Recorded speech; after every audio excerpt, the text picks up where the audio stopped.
তৃণমূলে যোগ দিলাম 17 তারিখে। আমাদের রাজ্যতে একটা মিটিং হয়েছিল, সেখানে শুভেন্দু অধিকারী বলেছিল जो हमारा साथ है उसको साथ हम हैं, नो ভোট টু মাইনরিটি মোর্চা। তো মাইনরিটি মোর্চায় যখন না থাকবে তখন আমরা তো থাকতে পারবো না, মুসলিম আমরা। আর 7 বছর ধরে আমি বিজেপিটা করছি, 2.5 বছর সভাপতি আছি, জেলা সভাপতি সংখ্যালঘু মোর্চার। এতে বিজেপির সাথে মিশে অনেক বিভ্রান্তি, চারিদিকে মুসলিমদের যেটা অ্যাভয়েড করা, মুসলিমদের একটা সাম্প্রদায়িক দল, যে মুসলিম একটা সাম্প্রদায়িক দল, বিজেপি এইভাবে একটা ফিউচার তারা চিন্তাভাবনা করে। তাই ভাবে কালকে আমি তৃণমূলের রুকবানুর রহমান চেয়ারম্যানের হাত ধরে যোগদান করব। কথা বলবো, আমাদের সঙ্গে রয়েছেন আমাদের প্রতিনিধি সুজিত মন্ডল। সুজিত, তোমার কথা হয়েছে নদিয়া উত্তরের সংখ্যালঘু মোর্চার সভাপতির সঙ্গে, তিনি যে বক্তব্য তুলে ধরলেন তার মধ্যে অসহায়তা, উদ্বেগের ছাপ স্পষ্ট। এই কারণেই কি তিনি যোগদান করেছেন তৃণমূলে?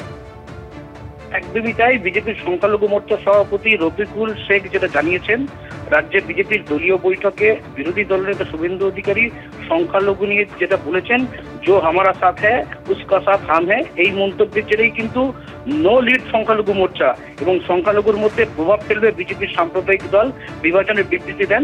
এবং এই প্রেক্ষিতে তৃণমূল যে উন্নয়ন করছে তার জন্য তিনি বিজেপি ছেড়ে বাধ্য হয়ে তৃণমূল কংগ্রেসে যোগদান করেছেন, এমনটাই কিন্তু বিজেপির সংখ্যালঘু মোর্চার সভাপতি রফিকুল শেখ জানিয়েছেন। পাপিয়া, সুজিত, তুমি আমাদের সঙ্গে থাকো। আপনাদের সামনে আরো একবার রাখবো যে ছবি আপনারা দেখতে পাচ্ছেন, নরেন্দ্র মোদীর সঙ্গে দেখা যাচ্ছে নদিয়া উত্তরের সেই নেতা রফিকুল শেখকে, যিনি সম্প্রতি তৃণমূলে যোগদান করেছেন।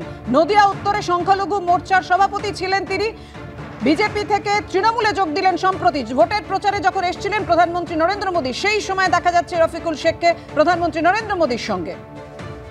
সম্প্রতি যোগ দিলেন নদিয়া উত্তরের বিজেপি নেতা তৃণমূলে।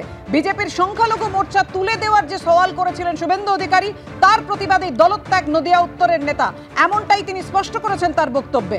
নদিয়া উত্তরের সংখ্যালঘু মোর্চার বিজেপি সভাপতি ছিলেন রফিকুল শেখ। বিজেপির মুখপাত্র সঞ্জীব মজুমদার তিনি কি বলছেন দেখুন, রফিক শেখ চাপড়ার একজন ছেলে।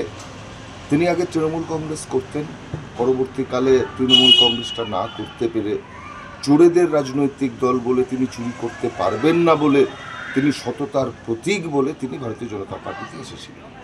এসে ভেবেছিলেন যে ভারতীয় জনতা পার্টিতে অনেক কিছু হবে, কেন্দ্রে আবার মোদী সরকার ক্ষমতা আসবে, বিপুল ভোটে বিজেপি জিতবে। বিজেপি জিতেছে, কেন্দ্রে মোদী সরকারও এসছে, কিন্তু তার যে সাধ্য সিদ্ধি সেটা পূরণ হয়নি। তাই তিনি তৃণমূল কংগ্রেসে আবার ফিরে গেছেন, ঘরের ছেলে ঘরে ফিরে গেছেন। আর রফিক এমন কোনো বড় মাপের নেতা নন যে তার দল বদলে বিজেপির অনেক ক্ষতি হবে।